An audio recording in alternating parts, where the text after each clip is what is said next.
మాజీ సీఎం కేసీఆర్ కూతురు BRS MLC కవిత ఇప్పుడు ఈడీ ఉచ్చులో చిక్కుకున్నారు. అంతేకాదు ఈమెను ఏకంగా 7 రోజుల పాటు ఈడీ కస్టడీకి విధించింది రౌస్ అవెన్యూ కోర్టు.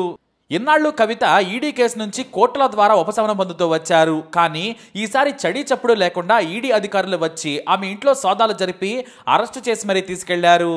అసలు మొత్తం ఢిల్లీ మద్యం స్కామ్ కు సూత్రధారి కల్వకుంట్ల కవిత అని ఈడీ తేల్చింది. కానీ కవిత మాత్రం నన్ను అక్రమంగా అరెస్ట్ చేశారని చెబుతున్నారు. అసలు ఈ కేసు ఏంటి, దాని సంగతి ఏంటో ఒకసారి చూద్దాం.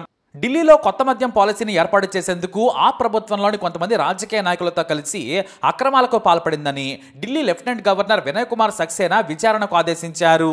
దీంతో ఆగస్టు 17, 2022న సిబిఐ ఎఫ్ఐఆర్ నమోదు చేసింది. అయితే 2021లోనే హైదరాబాద్కు చెందిన వ్యాపారులు, రాజకీయ నాయకులు కలిసి సౌత్ గ్రూప్ అని ఒకటి ఏర్పాటు చేసుకున్నారు. ఢిల్లీలో మద్యం స్కామ్ చేసేందుకు నాటి డిప్యూటీ సీఎం సాయం తీసుకున్నారు. ఆయన తరపున విజయ్ నాయర్ వ్యవహారం నడిపారు. ఆయనే ఢిల్లీలో మద్యం అమ్మకాల్లో భారీగా దోచుకునేందుకు సౌత్ గ్రూప్కు అనుకూలంగా పాలసీని తయారు చేశారు. ఈ సౌత్ గ్రూప్కు కీలక నేతగా వ్యవహరించింది కల్వకుంట్ల కవిత అని ఈడీ ఆరోపిస్తోంది. ఇక మొత్తం హోల్సేల్గా 12% లాభాలు సౌత్ గ్రూప్కు వచ్చేలా పాలసీ సిద్ధమైంది. ఇక రిటైల్గా అయితే ఏకంగా 185% లాభాలను దోచుకునేందుకు పక్కాగా వ్యవహరించారు. అయితే సౌత్ గ్రూప్కు మొత్తం 9 రిటైల్ జోన్లను కేటాయించింది పాలసీ తయారు చేసిన అధికార బృందం. ఈ విషయంలో ఆప్ మాజీ డిప్యూటీ సీఎం మనీష్ సిసోడియా తరపున విజయ్ నాయర్ వ్యవహరించారు. ఇక కవిత తరపున ఆమె బినామీలుగా ఉన్న అరుణ్ రామచంద్ర పిళ్ళై, అభిషేక్ బోయనపల్లి, బుచ్చిబాబులు ఉన్నారు. వీరు ఎప్పటికప్పుడు కవిత చెప్పినట్లుగా విజయ్ నాయర్తో చర్చించి స్కామ్కు తెరలేపారు. అయితే ఈ మద్యం పాలసీలో కవిత మాత్రమే కాదు, ఏపీ నేత మాగుంట శ్రీనివాసులు రెడ్డి, ఆయన కొడుకు రాఘవరెడ్డి, శరత్ రెడ్డిలు కూడా ఉన్నారు. ఇక సౌత్ గ్రూప్ ప్రతినిధులుగా మాత్రం పెద్ద నాయకులు లేకుండా వారి బినామీలను తెలివిగా పెట్టుకున్నారు. వారే ఈ అరుణ్ పిళ్ళై, బుచ్చిబాబు, అభిషేక్. మొదట 2021లో కల్వకుంట్ల కవిత 30 కోట్ల రూపాయలను హవాలా ద్వారా ఢిల్లీకి పంపించారు. వీటిని పంపించేందుకు మాగుంట శ్రీనివాసులు రెడ్డి సాయం చేయగా అభిషేక్ స్వయంగా వీటిని ఢిల్లీలోని కొంతమందికి పంపించారు. ఇక ఎవరెంత దోచుకోవాలనేది కూడా ఈ కవిత తరపున బినామీలు చర్చించేవారు. 2021 సెప్టెంబర్ 20న ఢిల్లీలోని మద్యం తయారు చేసే వ్యాపారవేత్త ఫెర్నాడ్ ఒక విందు ఏర్పాటు చేశారు. ఈయన పార్టీకి కవిత తరపున అభిషేక్, అరుణ్తో పాటు శరత్ చంద్రారెడ్డి కూడా వెళ్లారు. ఆ తర్వాత స్వయంగా కవిత ఈ డీల్ గురించి మాట్లాడేందుకు ఢిల్లీ వెళ్లారు.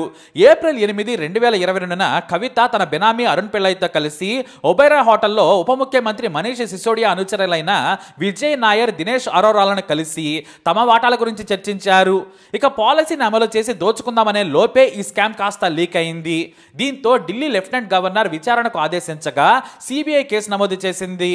అయితే హవాలా మార్గం ద్వారా 30 కోట్ల రూపాయలను ఢిల్లీకి పంపించడంతో ఈడీ రంగంలోకి దిగింది. 2022 సెప్టెంబర్ నుంచే ఈ ఢిల్లీ స్కామ్లో అరెస్టులు మొదలయ్యాయి. ఇండో స్పిరిట్ యజమాని సమీర్ను, ఆ తర్వాత శరత్ చంద్రారెడ్డి, విజయ్ నాయర్, అభిషేక్ బోయనపల్లి, అమిత్ అరోరాలను అరెస్టు చేశారు. అయితే అభిషేక్ బోయనపల్లి పేరు వినిపించగానే సీఎం కూతురు కవితకు కూడా ఈ స్కామ్లో వాటా ఉందనే వార్తలు వచ్చాయి. కానీ వాటా కాదు, ఏకంగా మొత్తం సౌత్ గ్రూప్ రింగు తిప్పిందే కవిత అని ఇప్పుడు తేలిపోయింది. దీంతో తాను నిప్పని ఎంత చెప్పుకున్నా కూడా ఇప్పుడు మొత్తం బండారం బయటపడింది. ఎందుకంటే ఆమె అకౌంటెంట్ మాత్రమే కాదు, బినామీగా ఉన్న రామచంద్ర పిళ్ళై అప్రూవర్గా మారి మొత్తం కక్కేశాడట. ఇటు అభిషేక్ కూడా అదే చేశాడు. వారు చెప్పిన వివరాల ప్రకారం ఈ స్కామ్కు తెరలేపిందే కవిత అని ఈడీ చెబుతోంది. అలా ఇప్పుడు ఎన్నికలకు ముందు కవిత అరెస్ట్ అయ్యి పరువు తీసుకున్నారు. అయితే కస్టడీకి 7 రోజుల పాటు కోర్టు అనుమతించినా కూడా ఆ తర్వాత బెయిల్ వస్తుందా లేదా రాదా అనేది ఇప్పుడు హాట్ టాపిక్ గా మారింది. ఎందుకంటే మనీష్ సిసోడియా ఢిల్లీ ఉప ముఖ్యమంత్రి అయినా కూడా అతన్నే ఏకంగా 1.5 నుంచి జైల్లో ఉంచారు అధికారులు. దీంతో ఇప్పుడు కవితకు కూడా జైలు జీవితం తప్పదు అనే కమెంట్స్ వినిపిస్తున్నాయి. పైగా ఈడీ కేసులు చాలా స్ట్రిక్ట్ గా ఉంటాయి. మరి ఏం జరుగుతుందో చూడాలి. ఈ వీడియో అప్డేట్స్ కోసం మై ఛానల్ ఫాలో అవ్వండి. అలాగే ఈ న్యూస్ పై మీ కమెంట్ కూడా తెలియజేయండి. ఇలాంటి ఇన్ఫర్మేషన్స్ కోసం వీడియో లైక్ చేయండి, షేర్ చేయండి, మా ఛానల్ని సబ్స్క్రైబ్ చేసుకోండి.